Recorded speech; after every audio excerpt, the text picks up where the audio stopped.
नमस्कार साथियों, मैं विक्रम सिंह चारण स्वागत करता हूं परिष्कार के ऑनलाइन प्लेटफॉर्म परिष्कार वर्ल्ड पर। और आज हम सीईटी 2024 के लिए टेस्ट सीरीज लेके आए हैं। सामान्य विज्ञान के कुछ महत्वपूर्ण क्वेश्चनों पर चर्चा करेंगे और इसी श्रृंखला में दोस्तों अपन देखते हैं फर्स्ट क्वेश्चन जो है क्या कहता है। तो आइए देखते हैं अपन फर्स्ट क्वेश्चन के बारे में। तो दोस्तों फर्स्ट जो क्वेश्चन है, निम्नलिखित में से कौन सा हार्मोन पीयूष ग्रंथि की अग्रपाली से स्रावित नहीं होता है। तो दोस्तों ध्यान रखना, सबसे पहले तो अपन को पता होना चाहिए पीयूष ग्रंथि के द्वारा कितने हार्मोनों का स्त्रवन होता है। तो यह चीज अपन को ध्यान में रखनी है। पीयूष ग्रंथि के द्वारा 9 हार्मोन टोटल सिक्रेशन या स्त्रावित होते हैं और उन 9 हार्मोनों की शॉर्ट ट्रिक क्या है दोस्तों, तो अपन ऑफलाइन क्लास में तो पढ़ते ही हैं, लेकिन एक बार मैं आपको कुछ बता देता हूं।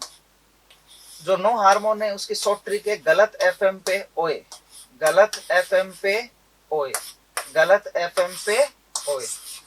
तो दोस्तों ध्यान देना, जी का मतलब हो गया ग्रोथ, ग्रोथ का मतलब वृद्धि हार्मोन, एल का मतलब ल्यूटिनाइजिंग हार्मोन, ए का मतलब एड्रिनोकार्टिकोट्रोपिक हार्मोन, टी का मतलब थायराइड स्टिमुलेटिंग हार्मोन, एफ का मतलब फॉलिकल स्टिमुलेटिंग हार्मोन, एम का मतलब मेलेनोसाइट स्टिमुलेटिंग हार्मोन, पी का मतलब प्रोलैक्टिन, ओ का मतलब ऑक्सीटोसिन और ए का मतलब एडीएच।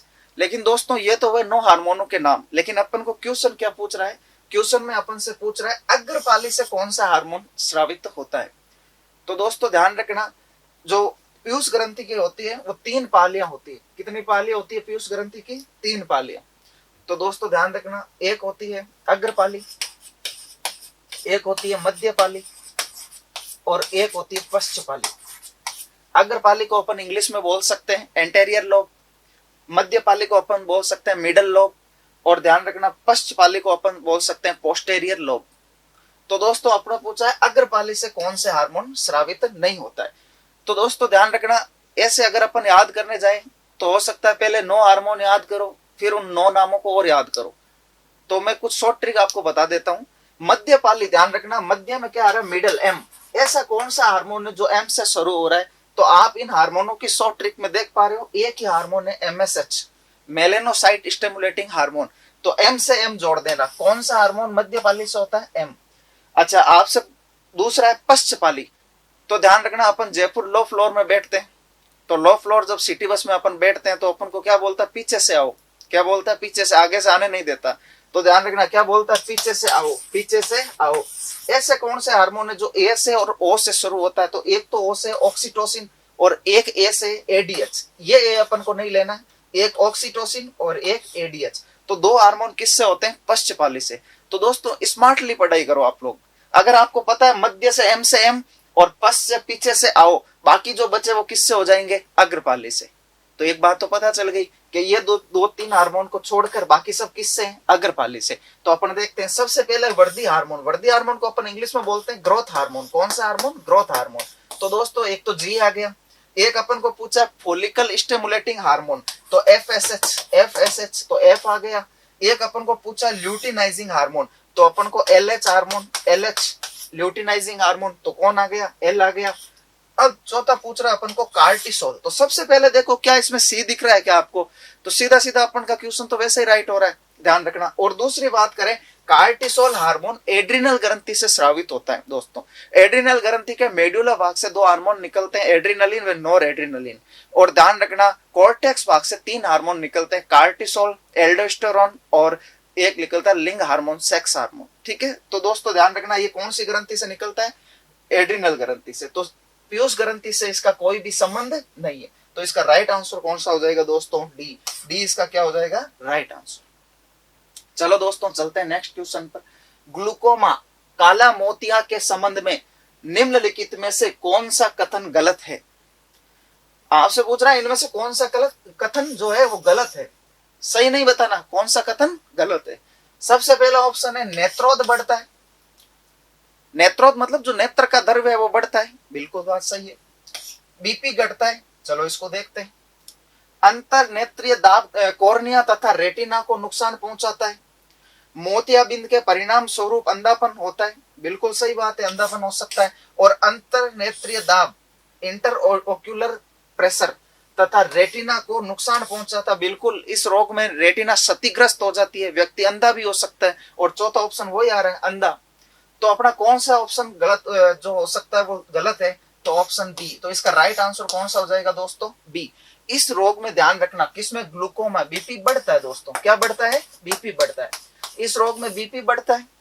बीपी बढ़ने के साथ साथ आंखों का जो जलीय द्रव्य है, आंखों का कौन सा द्रव्य, जलीय द्रव्य, जलीय द्रव्य भी बढ़ता है। जलीय द्रव्य बढ़ता है तो अंतरनेत्रीय दाब भी बढ़ता है।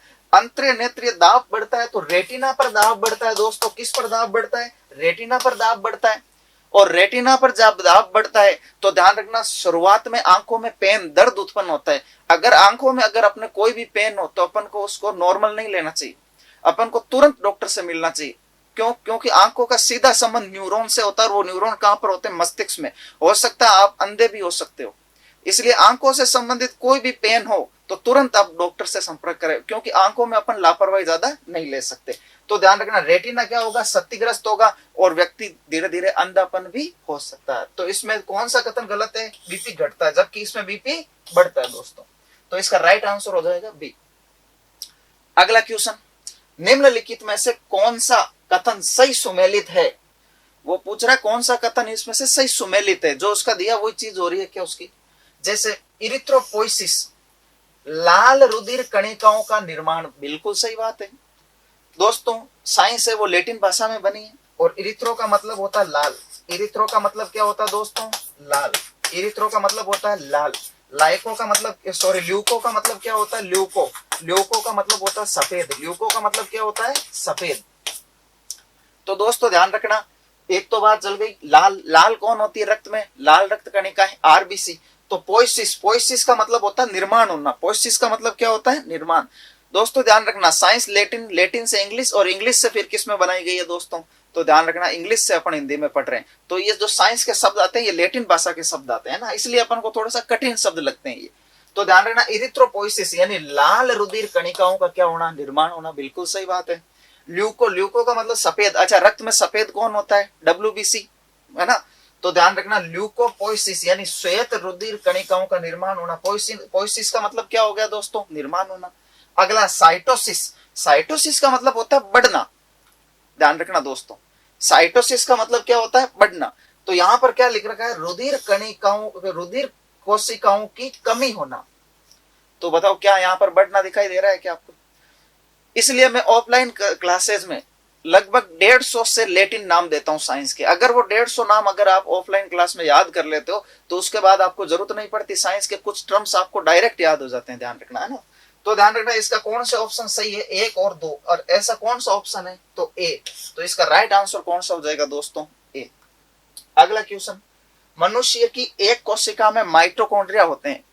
अच्छा, आपकी एक कोशिका, उसके अंदर कितने माइटोकॉन्ड्रिया होते हैं, जैसे अपन कहते हैं ना एक केंद्र के, उसी प्रकार अपन बोल सकते हैं कितने माइटोकॉन्ड्रिया है।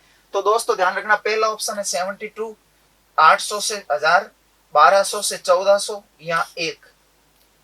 तो दोस्तों ध्यान रखना, एक मनुष्य की एक कोशिका में ध्यान रखना 1200 से 1400 माइटोकॉन्ड्रिया होते हैं। कितने होते हैं, 1200 से 1400। ध्यान रखना। और अपन माइटोकॉन्ड्रिया को क्या बोलते हैं, कोशिका का शक्ति ग्रह। माइटोकॉन्ड्रिया को क्या बोलेंगे, कोशिका का शक्ति ग्रह। ध्यान रखना, क्यों बोलते हैं, क्योंकि ये शरीर को क्या देता है, कोशिका को क्या देता है, ऊर्जा देता है दोस्तों। और कैसे देता है वो भी अपन चर्चा करेंगे इसकी, ध्यान रखना। तो इसका राइट आंसर कौन सा हो जाएगा, सी। क्लियर मामला। चलो अगला क्वेश्चन, निम्नलिखित में से अंतःस्त्रावी ग्रंथि है जो व्यक्ति के उम्र के साथ साथ छोटी व निष्क्रिय होती है। तो दोस्तों ध्यान रखना, कौन सी ऐसी ग्रंथि है जो उम्र के साथ साथ यानी अपन वृद्धावस्था में वो छोटी हो जाएगी और कैसी हो जाएगी, निष्क्रिय हो जाएगी।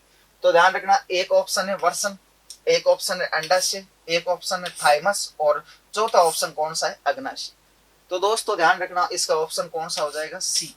थाइमस ग्रंथि छोटे बच्चों में बड़ी व सक्रिय होती है, और जैसे जैसे अपन वृद्ध होंगे तो ये ग्रंथि छोटी होती जाएगी और ध्यान रखना निष्क्रिय होती जाएगी। चलो नेक्स्ट, तो इसका राइट आंसर कौन सा हो जाएगा दोस्तों, सी। नेक्स्ट क्वेश्चन, उससे पहले मैं आपको बता दूं, परिष्कार में पीएसआई के भी बेंच स्टार्ट हो चुके हैं, जीके प्लस हिंदी के। ध्यान रखना, और हिंदी में तो आपको पता ही है, हिंदी जो शब्द है उसका पर्यायवाची आप मान लो राघव प्रकाश सर को।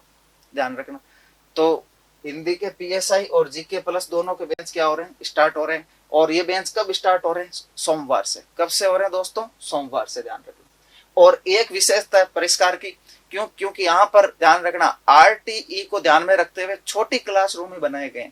ऐसे नहीं कि आपको हजार हजार की संख्या में एक टीचर आपको 1000 में पढ़ा रहा है और कुछ तो स्टूडेंट उसको एलईडी के अंदर ही देख रहे हैं। दोस्तों यहाँ ध्यान रखना हर स्टूडेंट्स का टीचर से आई कांटेक्ट होता है। दोस्तों ध्यान रखना हर टीचर का ध्यान रहता है हर स्टूडेंट के ऊपर कि वो कितनी प्रगति कर रहा है, क्या वो सीख पा रहा है या नहीं सीख पा रहा है, टीचर उसको कैसे सिखा सकता है, ये सारा ध्यान परिष्कार में दिया जाता है टीचर के द्वारा। चलिए दोस्तों आगे चलते हैं अपन। अगला क्वेश्चन है क्वेश्चन नंबर 6। निम्नलिखित में से कौन सा हार्मोन अंडोत्सर्ग का कारण बनता है? अंडोत्सर्ग इंग्लिश में क्या बोलेंगे दोस्तों? अंडोत्सर्ग को बोलते हैं ओव्यूलेशन। क्या बोलते हैं दोस्तों? ओव्यूलेशन। क्या बोलेंगे दोस्तों? ओव्यूलेशन। कुछ स्टूडेंटों को यह भी समझ में नहीं आया कि सर अंडोत्सर्ग कहेंगे किसे। तो दोस्तों ध्यान रखना, मैं एक नॉर्मली बता देता हूं आपको। तो दोस्तों ध्यान रखना, मान लो ये अंडाशय, ये आपकी क्या है? ओवेरी। क्या है? ओवेरी। ओवेरी के अंदर किसका निर्माण होता है दोस्तों? अंडाणु का। किसका निर्माण होता है दोस्तों? अंडाणु का। अच्छा एक बात बताइए, अंडाशय या ओवेरी एक महिला में कितनी होती है? तो ध्यान रखना 2 होती है, लेफ्ट और राइट। और दोस्तों एक मैं जानकारी के लिए बता दूं, वैसे एनसीईआरटी बुक में लिख रखा है कि एक जब 14 दिन से एक बार लेफ्ट से होगा एक बार राइट से, लेकिन नई रिसर्च के अनुसार पता चला है कि भारतीय महिलाओं में लेफ्ट साइड की ओवेरी से 95% अंडाणु का निर्माण होता है। अगर महिला की राइट ओवेरी खराब भी हो गई तो उस महिला को टेंशन लेने की जरूरत नहीं है। क्यों? क्योंकि लेफ्ट साइड के 95% अंडाणु का निर्माण हो रहा है। लेकिन एनसीईआरटी के अकॉर्डिंग दोस्तों ध्यान रखना क्या है, एक बार राइट से एक बार लेफ्ट से, 14 दिन से। दोनों में बता रहा हूं क्यों? क्योंकि आपकी जानकारी के लिए, ठीक है। तो यहां पर कौन है? ओवेरी। ओवेरी में कौन होता है दोस्तों? ओवेरी में किसका निर्माण होता है? अंडाणु का। अच्छा अंडाणु का निर्माण हो गया, क्या ये अंडाणु यहां पर रहेगा तो क्या निषेचन कर पाएगा? क्या निषेचन कर पाएगा? नहीं कर पाएगा, क्योंकि शुक्राणु आता है, शुक्राणु इस अंडाशय को भेद नहीं पाता है, मतलब ओवेरी को भेद नहीं पाएगा। शुक्राणु में इतनी क्षमता नहीं है कि वो इस अंडाशय को तोड़ के अंडाणु से मिल ले। तो ध्यान रखना फिर क्या होगा? तो दोस्तों ध्यान रखना यहाँ आगे जाने पर आती है फैलोपियन ट्यूब। कौन आती है? Fallopian tube. Fallopian tube. दोस्तों ध्यान रखना शुक्राणु फैलोपियन ट्यूब तक ही आ सकता है, इससे आगे शुक्राणु नहीं जा सकता। शुक्राणु कहां तक आ सकता है? फैलोपियन ट्यूब तक। तो दोस्तों ध्यान रखना यहां से जो अंडाणु है अंडाशय से, ये अंडाणु कहां आएगा? फैलोपियन ट्यूब में। तो मतलब समझे आप लोग, अंडाशय से अंडाणु का फैलोपियन ट्यूब में आना ही क्या कहलाता है? अंडोत्सर्ग कहलाता है। ठीक है दोस्तों, ये चीज ध्यान रखना। तो देखो अंडोत्सर्ग क्या पूछा है? अंडोत्सर्ग का कारण बनता है। अच्छा फैलोपियन ट्यूब में अंडाणु व शुक्राणु दोनों मिल जाते हैं, और इस मिलने को अपन क्या बोलते हैं दोस्तों? निषेचन। क्या बोलते हैं? निषेचन। तो अपन को किस पर आना है? अंडोत्सर्ग पर। तो निम्नलिखित में से कौन सा हार्मोन अंडोत्सर्ग का कारण बनता है? तो दोस्तों पहला हार्मोन है फॉलिकल स्टिमुलेटिंग हार्मोन। अच्छा शॉर्ट ट्रिक याद है? गलत एफएम पे ओए पीयूष ग्रंथि की। तो पहला कौन सा हार्मोन आ गया? एफएसएच। कौन सा हो गया दोस्तों? एफएसएच। दूसरा ल्यूटिनाइजिंग हार्मोन। दूसरा कौन सा है दोस्तों? Luteinizing hormone, LH hormone. LH hormone. तीसरा एस्ट्रोजन हार्मोन, ये महिलाओं में होता है। किसमें होता है? एस्ट्रोजन, महिलाओं में। ध्यान रखना एस्ट्रोजन है ना दोस्तों, ध्यान रखना ये एस्ट्रोजन। एस्ट्रोजन। अच्छा एंड्रोजन आ जाए तब? एंड्रोजन हार्मोन किसमें होते हैं? तो दोस्तों ध्यान रखना, बाकी मैं विस्तार से और बताऊंगा आपको सब टोटल। ध्यान रखना एंड्रोजन होते हैं पुरुष हार्मोन। जो लिंग हार्मोन पुरुष के होते हैं उसको बोलते हैं एंड्रो। एंड्रो का मतलब होता है नर, और जन का मतलब जो पुरुष हार्मोन पाए जाते हैं। तो ध्यान रखना एंड्रोजन तो कौन हो जाएगा? पुरुष में। और ध्यान रखना एस्ट्रोजन किसमें हो जाएगा? महिला में। आओ चर्चा कर लेते हैं अपन। सबसे पहला कौन है? Follicle stimulating hormone, FSH. ध्यान रखना ये हार्मोन निकलता किससे? पीयूष ग्रंथि से। लेकिन ध्यान रखना ये पुरुषों में शुक्राणु निर्माण को प्रेरित करता है, महिलाओं में अंडाणु निर्माण को प्रेरित करता है।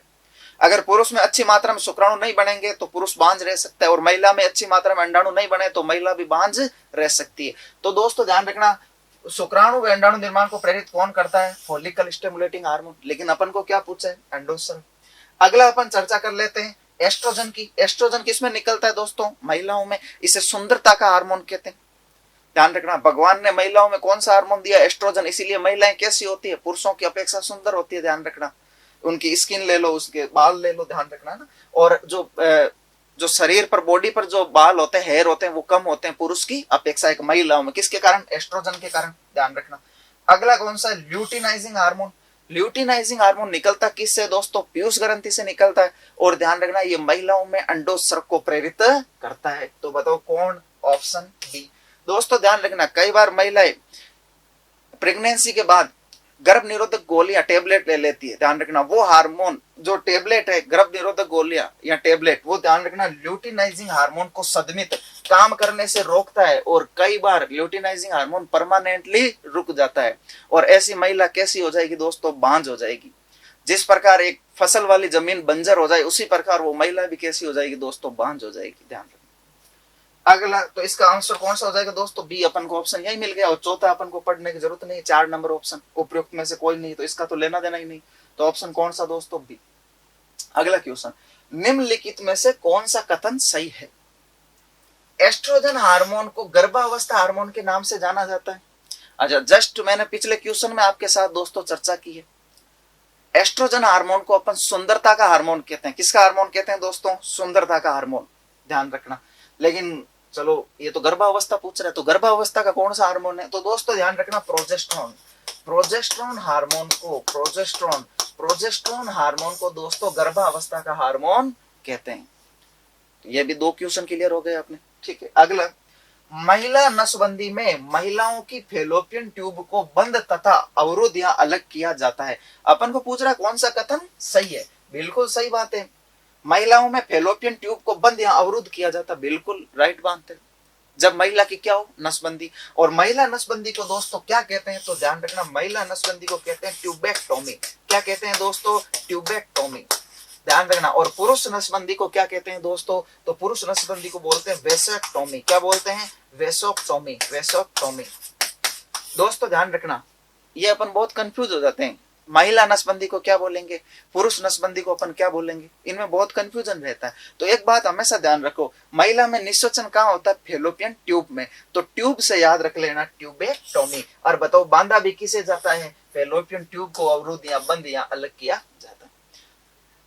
दोस्तों ध्यान रखना, अगर अपन बात करें नसबंदी की, अगर एक शादीशुदा जोड़ा परिवार नियोजन का कार्यक्रम हो चुका है, उनको लगता है इतनी संतान पर्याप्त है, ध्यान रखना, जैसे भारतीय सरकार के अनुसार 2 संतान, लेकिन अब थोड़ी सी छूट दी गई उसमें, है ना, ध्यान रखना। तो ध्यान रखना, उस समय एक पुरुष को नसबंदी करानी चाहिए या एक महिला को? तो ये बात जरूर ध्यान रखना दोस्तों, हमेशा एक पुरुष को नसबंदी करानी चाहिए। क्यों? इससे ध्यान रखना, पुरुष को ज्यादा खतरा नहीं होता है, महिला के जान जाने का भी खतरा होता है इसमें। तो मेरे अकॉर्डिंग अगर नसबंदी की बात आए हस्बैंड वाइफ में, तो किसे कराना चाहिए? जो हस्बैंड है या पुरुष है उसको करवाना चाहिए। ठीक है, चलो, तो ये बिल्कुल ये बात तो सही है। लेकिन ये एस्ट्रोजन हार्मोन को गर्भावस्था का हार्मोन कहते हैं क्या? एस्ट्रोजन हार्मोन को अपन क्या बोलते हैं दोस्तों? सुंदरता का हार्मोन। तो ये तो गलत। तो इसका मतलब अपन को कौन सा? केवल 2, यानी ऑप्शन बी। तो इसका राइट आंसर दोस्तों कौन सा हो जाएगा? बी। अगला क्वेश्चन, वर्णांधता तथा रतौंधी के में कौन सा लेंस प्रभावी होता है? चलो चर्चा करते हैं। उत्तल लेंस कौन से दोष में लगता है? निकट दृष्टि में या दूर दृष्टि में? तो दोस्तों ध्यान रखना, दूर दृष्टि दोष में, हाइपरमेट्रोपिया। तो दोस्तों ध्यान रखना, दूर दृष्टि दोष में अपन को दूर की तो वस्तु स्पष्ट दिखाई देती है, लेकिन निकट की वस्तु स्पष्ट दिखाई नहीं देती है। कुछ बच्चे कहते हैं सर निकट की वस्तु दिखाई नहीं देती। अरे जब दिखाई नहीं देगा तो वो व्यक्ति अंधा हो जाएगा। ध्यान रखना, वो अंधा थोड़ी है, वो तो उसको दिखाई कम दे रहा है, स्पष्ट दिखाई नहीं देती। ध्यान रखना, समझ गए ना? तो निकट की वस्तु स्पष्ट दिखाई नहीं देती। और निकट के लिए कौन सा लेंस का काम है? निकट देखने के लिए कौन सा लेंस काम में लिया जाता है? उत्तल लेंस। और ये चश्मे किस में लगते हैं? प्लस में। इसलिए जिनको निकट के दिखाई नहीं देता उनके चश्मे कौन से होते हैं? प्लस के। अगला करते हैं अवतल लेंस। तो ध्यान रखना, निकट दृष्टि दोष में कौन से लेंस का उपयोग किया जाता है? निकट दृष्टि दोष में दोस्तों, निकट दृष्टि दोष में, तो दोस्तों ध्यान रखना, निकट दृष्टि दोष में दोस्तों ध्यान रखना कौन से लेंस का उपयोग किया जाता है? अवतल लेंस का। और निकट दृष्टि दोष में निकट की तो वस्तु दिखाई देती है, लेकिन दूर की वस्तु स्पष्ट दिखाई नहीं देती, और उसके लिए कौन सा लेंस काम में लेते हैं? अवतल। और चश्मे किसके लगते हैं दोस्तों? माइनस के। किसके लगते हैं? माइनस के। हाँ, कई बार अपन कहते हैं उसको दूर की वस्तु दिखाई नहीं देती। अरे दिखाई नहीं दे रही, जिसकी दूर की नजर कमजोर है उससे पूछना तेरे को चांद दिखाई दे रहा है क्या? वो बोलेगा हाँ दिखाई दे रहा, तो और कितना दूर देखेगा। समझ गए ना मेरी बात? तो ध्यान रखना कौन सा माइनस का लेंस लगेगा। क्लियर मामला दोस्तों। अगला बेलनाकार लेंस। बेलनाकार लेंस दोस्तों दृष्टि वैषम्य रोग में लगता है। कौन से रोग में? दृष्टि वैषम्य रोग। ध्यान रखना। तो इसका मतलब अपन को क्या पूछा? वर्णांधता या रतुंधी। तो दोस्तों इसमें से कोई है ही नहीं। तो चौथा ऑप्शन कौन सा? उपयुक्त में से कोई नहीं। बिल्कुल। अब आप कहोगे सर हमें ये बता दो कौन सा लेंस है। तो दोस्तों ध्यान रखना वर्णांधता में कोई भी लेंस का उपयोग नहीं होता है, ये चीज ध्यान रखना। चलो तो इसका ऑप्शन डी। अगला क्वेश्चन, ल्यूकेमिया में किसी संख्या अनियंत्रित रूप से बढ़ जाती है। सॉरी दोस्तों इधर ध्यान देना, ल्यूकेमिया में किसकी संख्या, किसकी संख्या अनियंत्रित रूप से बढ़ जाती है। तो दोस्तों ध्यान रखना ल्यूकेमिया, ल्यूकेमिया साइंस जो लैटिन भाषा का उसका लिया गया। ल्यूकेमिया को इंग्लिश में अपन बोल सकते हैं ब्लड कैंसर, हिंदी में बोल सकते हैं रक्त कैंसर। तो बताओ रक्त कैंसर ब्लड कैंसर होता है, उसमें किसकी संख्या भयंकर रूप से बढ़ जाती है। तो ध्यान रखना दोस्तों, मैं पहले बता देता हूँ, WBC की, श्वेत रक्त कणिकाओं की। किसकी? श्वेत रक्त कणिकाओं की। ये चली जाएगी WBC 1 लाख के आसपास, 1 से 1.25 लाख के आसपास चली जाएगी दोस्तों, ध्यान रखना।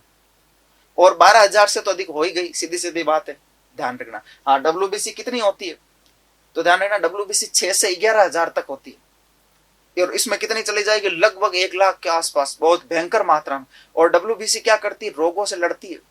जब कभी भी बाहरी देश से आक्रमण होता है और बड़ी मात्रा में सेना आ जाती है, तो अपन क्या सेना को भगा लेते हैं वहां से कि आप भाग के आ जाओ? अपन क्या करते हैं? बड़ी मात्रा में सेना भेजते हैं। क्यों? क्योंकि बड़ा युद्ध हो चुका है। उसी प्रकार जब WBC को पता चलता है कि भाई साहब कैंसर आ चुका है, रक्त कैंसर ब्लड कैंसर आ चुका है, बड़ी मात्रा में आक्रमण हुआ है, तो अपन को भी संख्या क्या करनी पड़ेगी? बड़ी मात्रा में। तो डॉक्टर भी समझ जाता है कि इसको कौन सा रोग हो सकता है, ल्यूकेमिया हो सकता है, क्योंकि WBC बहुत अनियंत्रित मात्रा में बढ़ रही है। समझ गया ना दोस्तों।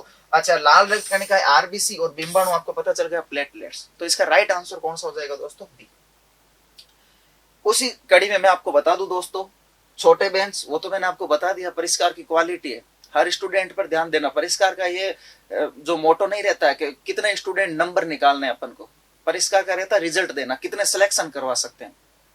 हम चाहे 500 को पढ़ाएं, लेकिन उसमें से अगर हमारे 300 या 400 स्टूडेंट सिलेक्शन हो गए तो हम उसको खूब मानते हैं।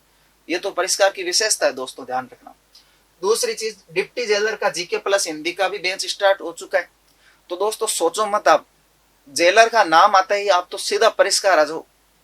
डिप्टी जेलर का नाम आया डायरेक्ट आप परिष्कार, और PSI, ये दोनों के लिए तो परिष्कार वरदान है दोस्तों। ये चीज आप हमेशा एक सोच लेना आप। और मैं नागौर से हूं, मेरे नागौर के विद्यार्थियों को भी मैं कहना चाहता हूँ, कोचिंग अच्छी क्वालिटी से एक बार करो, बार बार अपन को कोचिंग की जरूरत नहीं पड़े। एक अच्छा मैटर एक बार में अपन पढ़ ले। उसी कड़ी में बता दूं, ये बेंच जो शुरू हो रहे हैं, नए बेंच ये हो रहे हैं सोमवार से। और परिष्कार के कॉन्टेक्ट नंबर आपको पता ही, देख लेना आप लोग सब। चलो नेक्स्ट क्वेश्चन लेते हैं अपन। नेक्स्ट क्वेश्चन नंबर 10, मूत्र में यूरिया का प्रतिशत होता है दोस्तों। बहुत बढ़िया क्वेश्चन आया। ये कौन है? किडनी। ध्यान रखना, किडनी में देखो कौन होगा? किडनी में तो मूत्र ही होगा वैसा, है ना। किडनी में से थोड़ी दूध होगा, किडनी में मूत्र होगा। और मूत्र में जल कितने %? तो एक मैं एवरेज बता रहा हूँ आपको, है ना, 95%। और 2 से 3% दोस्तों कौन रहता है? यूरिया रहता है। कौन रहता है? यूरिया। तो आंसर तो आपका यही राइट हो रहा है, लेकिन मैं कुछ आपको चर्चा कर देता हूँ। मनुष्य, ध्यान रखना, किसका त्याग करता है? यूरिया का। मनुष्य अमोनिया का त्याग नहीं कर सकता दोस्तों। मनुष्य अमोनिया का त्याग क्यों नहीं कर सकता? इसका रीजन क्या है? तो दोस्तों ध्यान रखना, मनुष्य अगर अमोनिया का त्याग करना चाहता है तो मनुष्य को 24 के 24 घंटे किसमें रहना पड़ेगा? जल में। और जलीय प्राणी किसका त्याग करते हैं दोस्तों? अमोनिया। तो आप कहोगे सर फिर होता क्या है? तो ध्यान रखना, अपने लीवर में अमोनिया से कौन बन जाता है? यूरिया। और ने 3 चक्र बोलते हैं जिसको। अमोनिया से क्या बन गया? यूरिया। अब दोस्तों अपन क्या त्यागते हैं? यूरिया। और अपने मूत्र में जो बदबू आती है, ध्यान रखना, वो किसके कारण आती है? अपन लोग बोलते हैं अमोनिया। एक बात बताइए दोस्तों, आपने त्यागा यूरिया, बदबू अमोनिया के कारण कैसे हो गई? आपने तो त्याग यूरिया का किया है, आपने तो अमोनिया त्यागा ही नहीं। तो दोस्तों ध्यान रखना, जहां पर अपन टॉयलेट करते हैं यूरिया, तो बाहर एक बैक्टीरिया होता है, वो किसके संपर्क में आता है? यूरिया के। और ध्यान रखना, वो लगभग 15 से 20 मिनट या मैक्सिमम आधे घंटे में यूरिया को वापस किस में बदल देता है? अमोनिया में। और अमोनिया के कारण ही मूत्र में क्या आती है? तेज बदबू। ध्यान रखना। तो इसलिए सुलभ शौचालय होते हैं, वहां पर तेज बदबू आए तो समझ लेना वो मूत्र में किसके कारण आ रही है, अमोनिया के कारण। लेकिन आपसे पूछ ले अमोनिया तो अपन ने त्यागा ही नहीं, तो उनको बता देना हाँ अमोनिया किस में बदल जाता है, यूरिया में। और बाद में बाहर शरीर से बाहर आने के बाद यूरिया किस में बदल जाएगा दोस्तों, अमोनिया। ठीक है, ये चीज। लेकिन बड़े बड़े कॉम्प्लेक्स में, बड़े बड़े मॉल में यहाँ पर एक जो है केमिकल रखा जाता है जो यूरिया को यूरिया ही रहने देता है, अमोनिया में बदलने नहीं देता। ठीक है दोस्तों, इसलिए बड़े बड़े मॉल या कॉम्प्लेक्स में वहां पर इतनी बदबू नहीं आती, वहां पर शौचालय वो होते हैं स्वच्छ होते हैं, ध्यान रखना। तो ध्यान रखना मूत्र में यूरिया का प्रतिशत कितना होगा दोस्तों, 2%। कितने प्रतिशत, 2। तो ऑप्शन कौन सा हो जाएगा इसका राइट। अगला, मैं मांसपेशियों के लेबंद संकुचन के परिणाम स्वरूप बच्चा पैदा होता है। दोस्तों ये पूछना चाहता है क्वेश्चन, किस में संकुचन के कारण, कॉन्ट्रैक्ट के कारण बच्चा माँ के मतलब बाहर, माँ के जो शरीर है उससे बाहर आ जाता है। तो दोस्तों ध्यान रखना, मैं कुछ आपको बता देता हूं। आप सोच लो, पहला ऑप्शन है योनि, दूसरा है फेलोपियन नलिका या फेलोपियन ट्यूब, तीसरा है गिरवा और चौथा है गर्भाशय। तो दोस्तों मैं कुछ बता रहा हूं आपको, माना कि ये गर्भाशय, मैं कुछ डायग्राम बना रहा हूं, और ये कौन है दोस्तों, ये दोस्तों बच्चा है, शिशु है, भ्रूण, एम्ब्रियो। ठीक है, ये भ्रूण है। हाँ, ये इसकी पूंछ नहीं लेनी हो, ध्यान रखना, आप बस समझना इसको। अच्छा, मैंने बच्चे को उल्टा लटकाया तो माँ के गर्भ में जो होता है बच्चा कैसा होता है, उल्टा होता है, ध्यान रखना।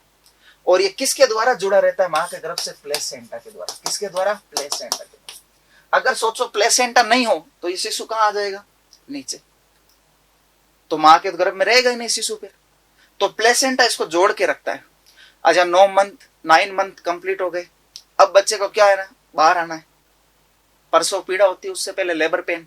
तो ध्यान रखना, लेबर पेन में क्या होता है, ये गर्भाशय कॉन्ट्रैक्ट, संकुचन करता है दोस्तों। क्या करता है, संकुचन। गर्भाशय क्या करेगा दोस्तों, संकुचन। ध्यान रखना, अगर मान लो किसी महिला के पेन नहीं हो रहा तो प्रॉब्लम है, कोई महिला सोचे मेरे तो दर्द नहीं हो रहा तो प्रॉब्लम है, तो उसको तुरंत किसके पास जाना चाहिए, डॉक्टर के पास। और डॉक्टर के पास जाते हैं, डॉक्टर क्या लगाता है, इंजेक्शन। क्या लगाता है, इंजेक्शन। किसका इंजेक्शन लगाता है, ऑक्सीटोसिन का। किसका दोस्तों, ऑक्सीटोसिन का। किसका, ऑक्सीटोसिन का। और जैसे ही ऑक्सीटोसिन का इंजेक्शन लगाएगा, गर्भाशय पेशियों में क्या होगा, संकुचन, और ये प्लेसेंटा यहाँ से टूट जाएगा और बच्चा पचक बाहर। ध्यान रखना, बच्चा महिला के शरीर से, मादा के शरीर से क्या आ जाएगा, बाहर। ध्यान रखना, तो याद रखना, इसको भूलना मत आप लोग। तो ध्यान रखना, सीधा सीधा हो गया कौन, डी। तो इसका आंसर राइट डी हो गया। अगला क्वेश्चन, रुधिर प्लेटलेट्स बिंबाणु के संदर्भ में निम्नलिखित में से क्या सही है।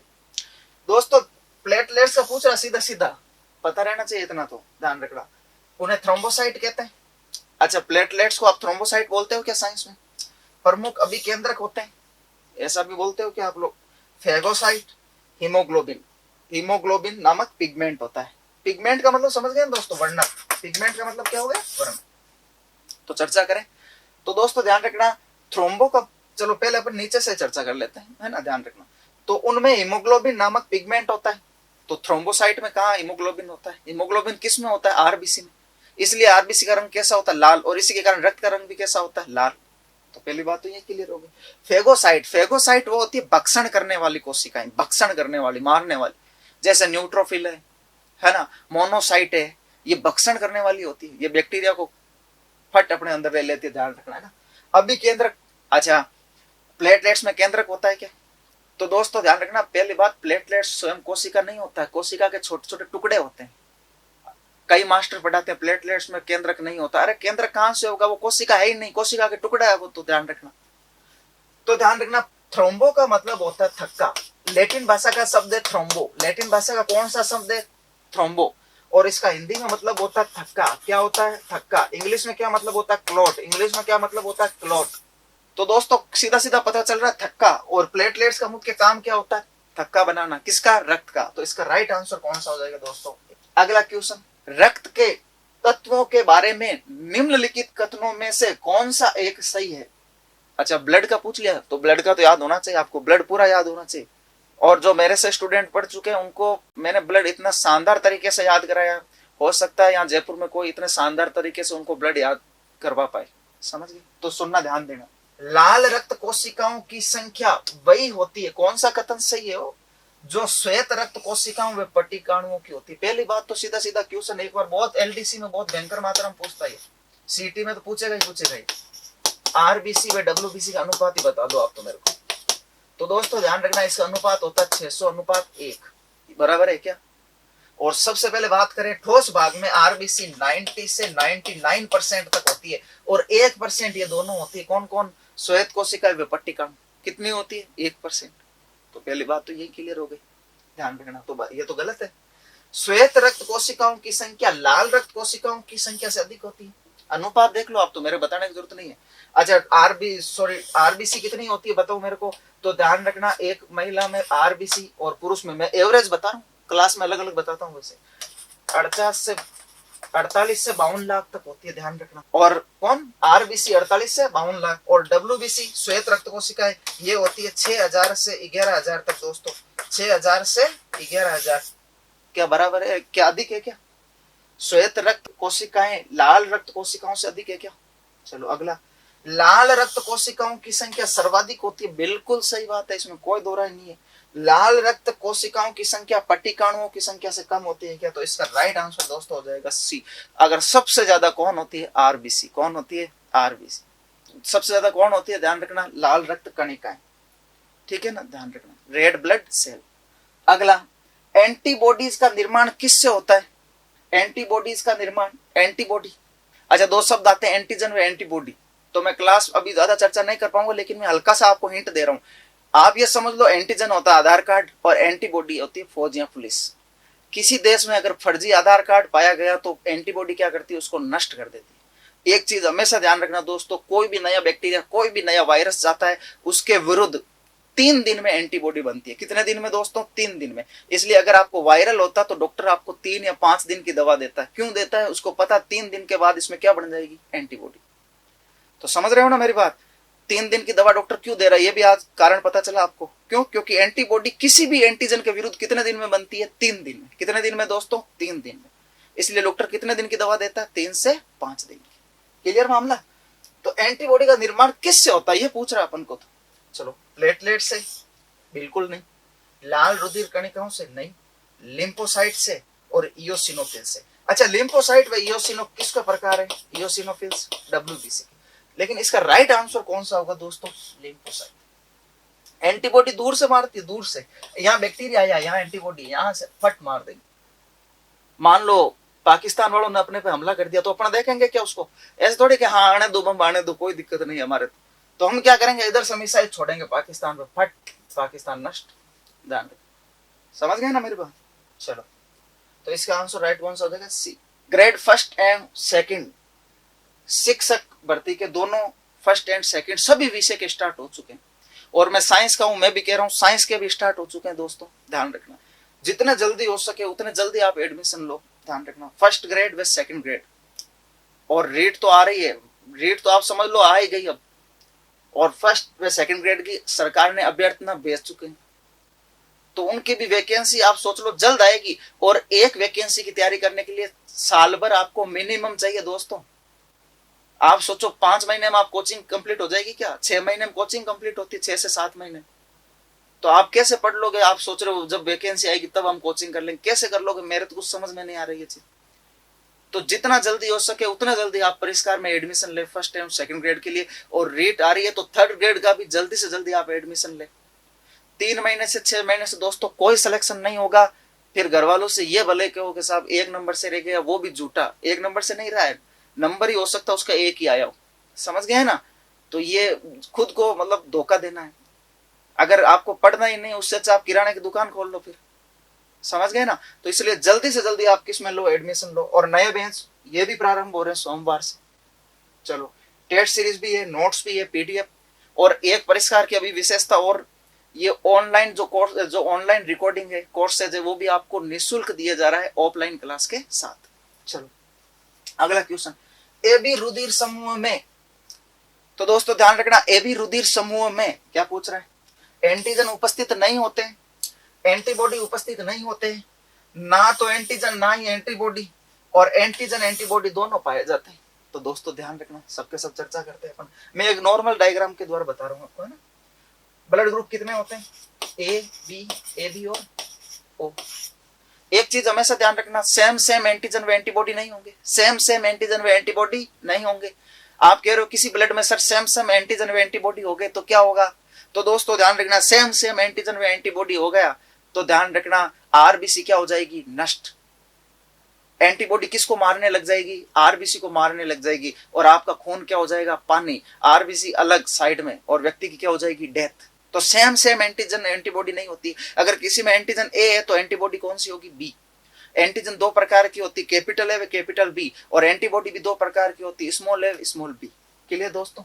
तो ध्यान रखना, मैं एंटीजन की बात कर लेता हूं। तो ए का एंटीजन ए, बी का बी, ए बी का ए एंड बी बोल रहा हूं मैं, ए बी नहीं बोल रहा हूं, ए एंड बी, क्योंकि एंटीजन दो प्रकार की होती, ए और बी। ध्यान रखना, कोई तीसरा प्रकार ए बी नहीं होता उसका, ना ध्यान रखना। और ओ में एंटीजन नहीं होता। तो अपना तो वही क्वेश्चन है, सीधा पूछ लिया अपन को कि ए बी रुधिर समूह में। और चर्चा कर लेते हैं एंटीबॉडी का, किसका, एंटीबॉडी, एंटीबॉडी। तो दोस्तों ध्यान रखना, उल्टा कर दो, ए का बी, बी का ए, ए बी में नहीं होती, ओ में ए एंड बी। अच्छा आपसे क्यों पूछ रहा है, ए बी में एंटीजन उपस्थित नहीं होती है, होती है, देख लो एंटीजन होती है, ध्यान रखना। एंटीबॉडी उपस्थित नहीं होती है, बिल्कुल सही बात है, एंटीबॉडी है ही नहीं। इसका मतलब एक बात पता चली, एबी में एंटीबॉडी नहीं होता है, इसका मतलब एबी ब्लड ग्रुप वाला ज्यादा बीमार रहेगा, एंटीबॉडी नहीं है तो उसका। तो दोस्तों ध्यान रखना, इस एंटीबॉडी का उस एंटीबॉडी से कोई लेना देना नहीं होता है। ये प्रतिरक्षा वाली एंटीबॉडी अलग होती है, ये एंटीबॉडी अलग है। इसका मतलब ओ तो भयंकर एंटीबॉडी है, ओ वाला तो कोरोना में खुले घूमता था, सरकार ने भी निर्देश दे दिया तो खुला घूम, कोई टेंशन नहीं, क्योंकि तेरे अंदर दोनों एंटीबॉडी है। तो दोस्तों ध्यान रखना, इस एंटीबॉडी का प्रतिरक्षा वाली एंटीबॉडी से कोई लेना देना नहीं। तो एंटीबॉडी नहीं होते बिल्कुल, ना तो एंटीजन और ना ये भी गलत, और एंटीजन एंटीबॉडी दोनों पाए जाते हैं, ये भी गलत। तो इसका राइट आंसर दोस्तों कौन सा हो जाएगा, उस चार्ट के अनुसार बी। अगला, निम्नलिखित में से कौन सा मादा प्रजनन तंत्र का एक हिस्सा नहीं है। दोस्तों ध्यान रखना, निम्नलिखित में से कौन सा मादा प्रजनन तंत्र का एक हिस्सा नहीं है। गर्भाशय पुरुषों में होता है, महिलाओं में, ये तो इतना तो पता रखो डपोड़ो, ध्यान रखना। तो किस में होता है, गर्भाशय, महिलाओं में। अच्छा, अंडाशय किसमें होता है, विपड्डा, महिलाओं में। योनि वेजाइना किसमें होता है दोस्तों, वेजाइना महिलाओं में होता है, ध्यान रखना, किसमें, महिलाओं में। अच्छा, शुक्रवाहिका, शुक्राणु, शुक्राणु को ले जाने वाली शुक्रवाहिका, ध्यान रखना दोस्तों, शुक्रवाहिका किसमें होती है, पुरुषों में। तो इसने पूछा कौन सा नहीं है, तो इसका राइट आंसर दोस्तों कौन सा हो जाएगा, राइट आंसर हो जाएगा बी। क्लियर दोस्तों। अगला क्वेश्चन, शुक्रवाहिका मूत्राशय से आने वाली ट्यूब के साथ जुड़कर एक सामान्य मार्ग का निर्माण करती है। बहुत बढ़िया क्वेश्चन पूछा, बहुत शानदार क्वेश्चन है, मैं कह रहा हूं बहुत मोस्ट क्वेश्चन है ये, जो ये मैं क्वेश्चन लेके आया हूं, बहुत महत्वपूर्ण क्वेश्चन लेके आया हूं, ये समझ लो आप। हो सकता है आपको एग्जाम में क्वेश्चन ऐसे सोचोगे जो लिखा है वही कहीं क्वेश्चन तो नहीं आ गया ऐसे। तो ध्यान रखना, शुक्रवाहिका मूत्राशय से आने वाली ट्यूब के साथ जुड़कर एक सामान्य मार्ग का निर्माण करती है दोस्तों, उसका नाम होता है क्या, मूत्र मार्ग। मैं ज्यादा चर्चा इसकी नहीं करूंगा, ये सिंपल सा क्वेश्चन है, ध्यान रखना। क्वेश्चन बहुत अच्छा है लेकिन आंसर क्या है, सिंपल सा। तो कौन सा राइट आंसर हो जाएगा दोस्तों, मूत्र मार्ग, ध्यान रखना। अच्छा, वर्षण किसका निर्माण करता है, शुक्राणु का। शुक्राशय में कौन रहते हैं, शुक्राणु। अच्छा आपसे पूछ ले शुक्राणु कहां पर एकत्रित रहते हैं, इकट्ठे रहते हैं, तो ध्यान रखना कहां रहते हैं, शुक्राशय में। लेकिन शुक्राशय ऑप्शन में नहीं हो तो ध्यान रखना शुक्रवाहिनी नलिका में। अगर शुक्राशय ऑप्शन में नहीं हो दोस्तों तो किसे करना, शुक्रवाहिनी नलिका, ठीक है। मूत्रवाहिनी, मूत्र लेके आ रही, मूत्र मार्ग जिसमें मूत्र और वीर्य दोनों। चलो अगला, शुक्राणु अस्थायी रूप से, शुक्राणु अस्थायी रूप से किसके अंदर रखे जाते हैं, मतलब इनको सेफ्टी के लिए रखा जाता है, ध्यान रखना। किसको, शुक्राणु को, ध्यान रखना। अधिवर्षक में, शुक्रवाहिका में, मूत्राशय में, या वास एफ्रेंस में। तो दोस्तों ध्यान रखना, सीधा सीधा इसका आंसर है कौन सा, अधिवर्षक। अगला एक चीज और बता देता हूं, वापस छोटे बेंच वाली क्वालिटी तो परिष्कार को आपको पता ही, अब तो आप रट लिए होंगे कि छोटे बेंच लगेंगे परिष्कार में। हमें भीड़ नहीं चाहिए, हमें क्वालिटी चाहिए, ध्यान रखना। और वो कब क्वालिटी आएगी, जब ये बेंच क्या हो जाएंगे, छोटे, तब क्या आ जाएगी, क्वालिटी। नए बेंच वापस प्रारंभ हो रहे हैं, कब, सोमवार से। किस किस के, सीईटी, पटवार, एलडीसी। दोस्तों ध्यान रखना, एलडीसी की वैकेंसी अभी नहीं है लेकिन जल्द आने वाली, वापस एलडीसी की एक वैकेंसी आने वाली है। और सिलेक्शन 2 महीने 3 महीने से नहीं होगा, ये केवल और केवल एक भ्रम है आपके मन में, और वो भ्रम 5 या 4 साल बाद निकलता है, और जब तक आपकी उम्र हो जाती है। तो दोस्तों ध्यान रखो, आप जल्दी से जल्दी क्या करो, ज्वाइन करो। और एक गुरु आपको रास्ता बताएगा। गुरु स्वयं वही रह जाएगा हो सकता है, लेकिन आपको रास्ता बता के आपके लक्ष्य तक पहुंचा देगा। और किन बच्चों को कोचिंग की आवश्यकता नहीं होती वो भी मैं बता दूंगा, लेकिन मैं कह रहा हूं 99% बच्चों को कोचिंग की आवश्यकता होती है। 1% प्रतिभाशाली बच्चे होते हैं, उनको नहीं होती। उनके चक्कर में आप पीछे और रह जाओगे, उनका तो हो जाएगा, आप रह जाओगे। इसलिए जल्दी से जल्दी आप हो सके उतना जल्दी कोचिंग ज्वाइन करो। ध्यान रखना, क्योंकि परिष्कार में आपको छोटे बेंच और अच्छी क्वालिटी में पढ़ाई मिल रही है। नेक्स्ट क्वेश्चन, मानव शरीर में उर्वरकीकरण निषेचन, इंग्लिश में बोलते हैं फर्टिलाइजेशन दोस्तों, फर्टिलाइजेशन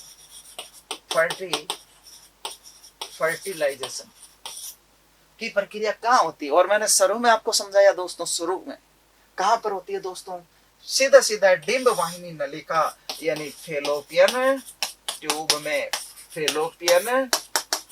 में। ध्यान रखना, अरे गर्भाशय में बच्चा रोपित होता है जब शुक्राणु व अंडाणु, सुनना दोस्तों ध्यान रखना, फेलोपियन ट्यूब में शुक्राणु व अंडाणु मिल जाते हैं। मिलने के बाद भ्रूण एम्ब्रियो बनता है। वो भ्रूण कहां पर रोपित होता है? गर्भाशय में रोपित होता है। किसके द्वारा? प्लेसेंटा के द्वारा। भ्रूण अपनी जगह बनाता है गर्भाशय में, तो हो सकता है महिला के ब्लड भी आ जाए उस समय, क्यों? क्योंकि वो अपनी जगह बना रहा है गर्भाशय में। ध्यान रखना। अगला अंडाशय, ध्यान रखना, ये क्या पूछ रहा? निषेचन। अरे अंडाशय में शुक्राणु पहुंचेगा क्या? वहां समझाया पहले मैंने। और योनि मार्ग से तो शुक्राणु प्रवेश करता है, वो आगे की ओर गमन करता है। तो इसका राइट आंसर दोस्तों कौन सा हो जाएगा? बी, डिंब वाहिनी फेलोपियन ट्यूब। अगला क्वेश्चन, मिशन इंद्रधनुष योजना में कौन सी बीमारी शामिल नहीं है? दोस्तों ध्यान रखना, इंद्रधनुष में कितने रंग होते हैं? 7। इंद्रधनुष में कितने रंग होते हैं? 7। तो दोस्तों ध्यान रखना, इसमें कितने टीके लगेंगे? 7। याद कैसे करना है दोस्तों? इधर देखो, ये शॉर्ट ट्रिक बता रहा हूं आज के। हो सकता है आपको जयपुर में भी पूरे साइंस में किसी ने नहीं बताई ये शॉर्ट ट्रिक, सीधा रटाया होगा। देख लो इधर। अच्छा, अभी टीचर को किसके माध्यम से पढ़ा रहे? पीपीटी के माध्यम से। टीचरों का जो नया ट्रेंड्स आया वो किस में आया है? पीपीटी। तो याद रख लो डीपीटी। पीपीटी से याद क्या रखो? डीपीटी। तो जब डीपीटी से ध्यान रखना, किसके द्वारा? डीपीटी से। ध्यान रखना, डीपीटी पे टीचर जब पढ़ाता है, पढ़ाने को क्या बोलते हैं? टीचिंग। डीपीटी पे टीचर टीचिंग करवाता है, तो ध्यान रखना खुश कौन होते हैं दोस्तों? ध्यान रखना, खुश कौन होते हैं? सॉरी मैं आगे लिख रहा हूं ना, तो ध्यान रखना, खुश होते हैं। कौन होते हैं खुश? ध्यान रखना, स्टूडेंट। ध्यान रखना, स्टूडेंट कौन होते हैं? खुश होते हैं, खुश होते हैं। ध्यान रखना। तो जब टीचर पीपीटी से, याद रखना डीपीटी, जब टीचर डीपीटी से यानी पीपीटी से पढ़ाएगा, तो ध्यान रखना पढ़ाएगा, तो पीपीटी से पढ़ाने पर, ध्यान रखना टीचिंग करवाने पर, टी का मतलब पढ़ाने पर कौन खुश होते हैं? स्टूडेंट खुश होते हैं। कौन खुश होते हैं? स्टूडेंट खुश होते हैं। तो ध्यान रखना, डी का मतलब डिप्थीरिया, पी का मतलब पर्टूसिस काली खांसी, पर्टूसिस काली खांसी। टी का मतलब ध्यान रखना दोस्तों, टी का मतलब क्या हो जाएगा? टिटेनस। पी का मतलब पोलियो। टी का मतलब क्या हो जाएगा दोस्तों? टीबी। और के का मतलब खसरा। के का मतलब क्या हो जाएगा? खसरा। और एच का मतलब क्या हो जाएगा दोस्तों? एच का मतलब क्या हो जाएगा? Hepatitis B. हिपेटाइटिस बी दोस्तों, कौन सा? Hepatitis B. तो स्टूडेंट आजकल कब खुश हो रहे हैं? जब पीपीटी से पढ़ा रहे हैं। तो इसका देख लो भाई, इसमें से कौन सा नहीं है? तो टाइफाइड नहीं होता, ध्यान रखना। तो इसका राइट आंसर कौन सा हो जाएगा? डी। अगला, यदि दोनों जनकों का रुधिर वर्ग, दोस्तों यहां पर ए बी है, दोनों जनकों का रुधिर वर्ग ए बी हो, तो उनके बच्चों के संभावित रुधिर वर्ग कौन से होंगे? अगर एक जोड़ा है, माता व पिता, दोनों का रुधिर वर्ग कौन सा है दोस्तों? ए बी है। तो चलो मैं आपको कुछ बता देता हूं, इसको कैसे क्वेश्चन को सोल्व करना है। सबसे पहले इनके जीन प्रारूप रो, तो जीन प्रारूप अपन लेते हैं, तो आई ए आई बी। ए बी का जीन प्रारूप क्या होगा? आई ए आई बी। इसका भी क्या होगा दोस्तों? आई ए आई बी। बस कुछ नहीं करना, इनका संकरण करवाना है। पहले का पहले से करा दो, आई ए आई ए। पहले का दूसरे से करवा दो, आई ए आई बी। दूसरे का पहले से करवा दो, आई ए आई बी। और दूसरे का दूसरे से करवा दो, आई बी और आई बी। दोस्तों एक चीज पता चले आपको, ये चीज ध्यान रखना, ए किसका जीन प्रारूप होता है? ए ब्लड ग्रुप का। ए बी किसका होता है? ए बी का। ए बी किसका होता है? ए बी का। और बी किसका जीन प्रारूप होता है? बी का। तो दोस्तों इसके ए बी संतान होगी 50%। 50% संतानें कौन सी होगी दोस्तों? A B. और 25% कौन सी होगी? ए की। और 25% संतान कौन सी होगी? बी की। ये संभावना है, तो मिला लो। ऐसा कौन सा जिसमें ए आ रहा, बी आ रहा और ए बी आ रहा? Option B. तो दोस्तों राइट आंसर इसका कौन सा हो जाएगा? अगला क्वेश्चन, नेत्र गोलक को नियंत्रित करने के लिए कितनी मांसपेशियों का इस्तेमाल किया जाता है? दोस्तों ध्यान रखना, ये विशेष रूप से मैं पढ़ाता हूं, ध्यान रखना। 6 मांसपेशियों। कितनी? 6। 4 रेक्टस और 2 होती है, ध्यान रखना, वो होती है तिरछी पेशियां। कैसी होती है? तिरछी पेशी। चलो 6। अगला क्वेश्चन, उससे पहले मैं बता दूं, वापस सीईटी का नया बेंच स्टार्ट हो रहा है और उसके लिए ध्यान रखना, अपन ग्रेजुएशन लेवल वाला वो तो बिल्कुल स्टार्ट हो रहा है। उसमें प्रिंटेड नोट्स मिलेंगे और परिष्कार का साथ में आपको बैग भी मिलेगा, और बैग भी शानदार क्वालिटी का बैग मिलेगा आपको, ध्यान रखना। जो हो सकता है आपके 4-5 साल वो बैग कहीं नहीं जाने वाला। और साथ में टेस्ट सीरीज में तो इतने शानदार क्वेश्चन आने वाले, हो सकता है हुबहू मिल जाए आपको। अगला क्वेश्चन, आउटो थायराइड ग्रंथि थायरोक्सिन नामक एक हार्मोन का उत्पादन करती है, जो है रुधिर में ग्लूकोज के स्तर को नियंत्रित करता है। बिल्कुल गलत है। रुधिर में ग्लूकोज के स्तर को नियंत्रण कौन करता है दोस्तों? इंसुलिन। कौन करता है? इंसुलिन। बात ही गलत है। ये तो पूछ रहा है थायरोक्सिन हार्मोन क्या काम करता है? एंडोसल्फ ओव्यूलेशन को नियंत्रित करता है। अरे मैंने अभी बताया आपको, ल्यूटिनाइजिंग हार्मोन, एलएच हार्मोन। गलत बात है, ये भी गलत। अगला, उपापचय दर। उपापचय दर को नियंत्रित करता है। ये उधर नहीं, उपापचय दर है, इंग्लिश में बोलते हैं मेटाबॉलिक रेट। Metabolic rate. दोस्तों ध्यान रखना, मेटाबॉलिक रेट को कौन नियंत्रित करता है? Thyroxine hormone. मेटाबॉलिक रेट, उपापचय दर क्या होता है? वसा व कार्बोहाइड्रेट को तोड़कर आपको ऊर्जा देना, ताकि आपको एक निश्चित मात्रा में ऊर्जा मिल सके। गर्भावस्था को बनाए रखता है। गर्भावस्था को कौन बनाए रखेगा? प्रोजेस्टेरोन। महिला को किसके इंजेक्शन लगते हैं? प्रोजेस्टेरोन के। जब महिला गर्भवती होती है, उसका गर्भ ऐसा नहीं हो कि गर्भपात हो जाए, इसलिए उसमें किसके इंजेक्शन लगाया जाता है महिला में? प्रोजेस्टेरोन। तो ऑप्शन कौन सा दोस्तों? सी। ध्यान रखना, उपापचय दर को। अगला क्वेश्चन, निम्न में से कौन सा हार्मोन पिट्यूटरी ग्लैंड द्वारा स्रावित नहीं किया जाता है? देख लो दोस्तों, गलत एफएम पे ओए, याद है ना? गलत एफएम पे ओए, याद कर लो। गलत एफएम पे ओए हो जाएगा, नहीं हो जाएगा? गलत एफएम पे ओए। ग्रोथ वृद्धि हार्मोन स्रावित नहीं किया जाता है। अच्छा, अपन ऑप्शन ही ले लेते हैं। प्रोलैक्टिन, पी से प्रोलैक्टिन। वेसोप्रेसिन, एडीएच हार्मोन होता है दोस्तों, इसका अन्य नाम होता है वेसोप्रेसिन। क्या नाम होता है? वेसोप्रेसिन। ध्यान रखना। सोमेटोट्रोपिक वृद्धि हार्मोन, ये लो ग्रोथ हार्मोन। वृद्धि हार्मोन का दूसरा नाम होता है सोमेटोट्रोपिक हार्मोन। एड्रीनलिन दोस्तों ध्यान रखना, एड्रीनलिन एड्रीनल ग्रंथि से स्रावित होता है, ना कि पीयूष ग्रंथि से। किससे? पीयूष। तो इसका राइट आंसर कौन सा? ए। ये पीयूष ग्रंथि से स्रावित नहीं होता। अगला क्वेश्चन, निम्नलिखित कथनों पर विचार कीजिए, कौन सा कथन सही है दोस्तों, बताइए। थायराइड ग्रंथि को एड्रेनलिन बनाने के लिए आयोडीन की आवश्यकता होती है। अरे क्या कर रहा है ये? थायराइड ग्रंथि के द्वारा पहली बात तो थायरोक्सिन हार्मोन होता है, तो बात ही गलत। आयोडीन की कमी के परिणाम स्वरूप मनुष्य में गलगंड होता है, बिल्कुल सही बात है, और पहाड़ी लोगों में ज्यादा होता है। एक बात विशेष पॉइंट नोट कर लो, तो आयोडीन के परिणाम स्वरूप मनुष्य में कौन सा गलगंड होता है? आयोडीन अग्नाशय द्वारा स्रावित होती है और कोलेस्ट्रॉल स्तर के नियंत्रण में सहायता करती है। ये क्या मामला हो रहा है? कोलेस्ट्रॉल के मामले, अग्नाशय से कहां से? तो ये गलत, ये गलत। केवल दो देखो भाई, केवल 2, ऑप्शन सी। ध्यान रखना, ऑप्शन सी। अगला, इस पर छूने से कौन सा रोग होता है दोस्तों? सबको पता है, गाँव में खूब चला था। गाँव में देखो, बड़े स्तर पर तो मैं नहीं जानता, लेकिन गाँव में ये रोग भयंकर चला था। ध्यान रखना, कोड बोलते हैं गाँव में इसको। क्या बोलते हैं? कोड। ध्यान रखना। और इसके वायरस का नाम लेप्रोसी, इसके नाम पर ही पड़ा है इसका। तो इसका नाम क्या होता है? लेप्रोसी। ध्यान रखना, ऑप्शन बी हो जाएगा। ध्यान रखना है ना, बैक्टीरिया के द्वारा होता है, सॉरी वायरस के द्वारा नहीं। तो ध्यान रखना, लेप्रोसी कोड। अगला क्वेश्चन, उससे पहले बता दूं, रीट लेवल फर्स्ट और सेकंड, रीट लेवल फर्स्ट और सेकंड दोनों के नए बेंच प्रारंभ हो चुके हैं, वो भी सोमवार से। रीट में शानदार तरीके से, जितने सिलेक्शन रीट में परिष्कार हुए हैं उतने हो सकता है किसी के नहीं हुए, जो पिछली वैकेंसी। ठीक है।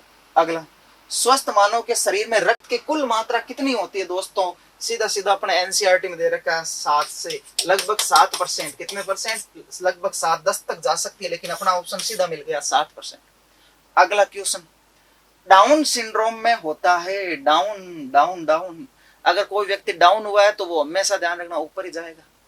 ऊपर मतलब 21 होगा। जो व्यक्ति डाउन टू अर्थ रहता है, जो व्यक्ति ईगो नहीं लाता स्वयं में, कितना भी बड़ी व्यक्ति बन जाए लेकिन स्वयं में ईगो नहीं लाए, हमेशा ध्यान रखना वो व्यक्ति हमेशा समाज में 21 रहता है। अपन कहते हैं ना, एक मारवाड़ी में कहावत है वो व्यक्ति कि ये व्यक्ति तो 21 व्यक्ति है यार, ध्यान रखना 21 वाला गुण वाला। तो ध्यान रखना कौन सा, 21 ट्राइसोमी। ओके, इसमें एक गुणसूत्र की अधिकता हो जाती है, कौन से जोड़े में, 21वें जोड़े में। तो कितने गुणसूत्र हो जाएंगे, 47। स्वस्थ मनुष्य में कितने होते हैं, 46, इसमें कितने हो जाएंगे, 47।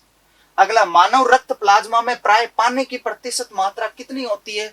तो दोस्तों ध्यान रखना, पानी की मात्रा पूछ रहा प्लाज्मा में तो ध्यान रखना 90 से 92% होती है पानी। तो इसमें कौन सा ऑप्शन इसके आसपास है, डी। ऑप्शन कौन सा आसपास है, डी।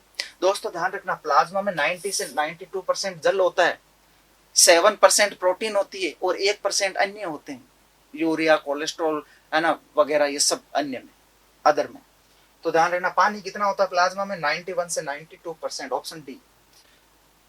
अगला क्वेश्चन दोस्तों, रक्त में लाल रंग निम्न में से किसके कारण होता है। प्लाज्मा के कारण, हीमोग्लोबिन के कारण, लाल रक्त कणिका के कारण, श्वेत रक्त कणिका। अच्छा, प्लाज्मा कैसा होता है, पीला, पे ऐसा प्लाज्मा, पे ऐसा पीला, तो ये तो होगा ही नहीं, अपन को पूछा लाल। श्वेत कैसा होता है दोस्तों, श्वेत कैसा होता है, श्वेत, ये कैसा पूछ रहा है, लाल। लाल रक्त कणिका, बहुत बढ़िया। आरबीसी का रंग कैसा होता है दोस्तों, लाल। आरबीसी का रंग कैसा होता है, लाल। तो दोस्तों ध्यान रखना, आरबीसी किसके कारण लाल होती है, आरबीसी स्वयं हीमोग्लोबिन के कारण लाल होती है। अगर आरबीसी में मैं हीमोग्लोबिन निकाल लूं, आरबीसी लाल नहीं रहेगी। तो एक बात पता चल गई, हीमोग्लोबिन के कारण रक्त का रंग भी फिर कैसा हो जाएगा, लाल। इसका राइट आंसर कौन सा हो जाएगा दोस्तों, बी। तो यह श्रृंखला थी दोस्तों क्वेश्चनों की, ठीक है दोस्तों, ध्यान रखना। और उसके साथ में एक चीज और बता देता हूं, स्कूल व्याख्याता फर्स्ट ग्रेड वाणिज्य पेपर सेकंड भी नए बैच प्रारंभ हो चुका है। मतलब इससे अच्छी खुशखबरी तो और क्या हो सकती है, वाणिज्य में शुरू हो गया, देख लो। बहुत ही शानदार मौका आपके लिए दोस्तों, बहुत शानदार मौका। और एक बार मैं कह रहा हूं, दूसरी कोचिंग जयपुर में आप कहीं भी जाओ, एक बार विजिट करके जरूर चले जाओ। हाँ, आपका मन करे तो पढ़ो, नहीं तो कोई जरूर नहीं यहाँ पढ़ना, लेकिन एक बार आप विजिट जरूर करो। क्वालिटी देखो आप उस चीज की, क्या हम वो क्वालिटी ले पा रहे हैं दूसरी कोचिंग से या नहीं ले पा रहे, ठीक है। तो दोस्तों इसी श्रृंखला को अपन यहाँ पर समापन करते हैं। तो सभी का धन्यवाद, राम राम सा और नमस्कार। बाकी अपन मिलते हैं नेक्स्ट कल।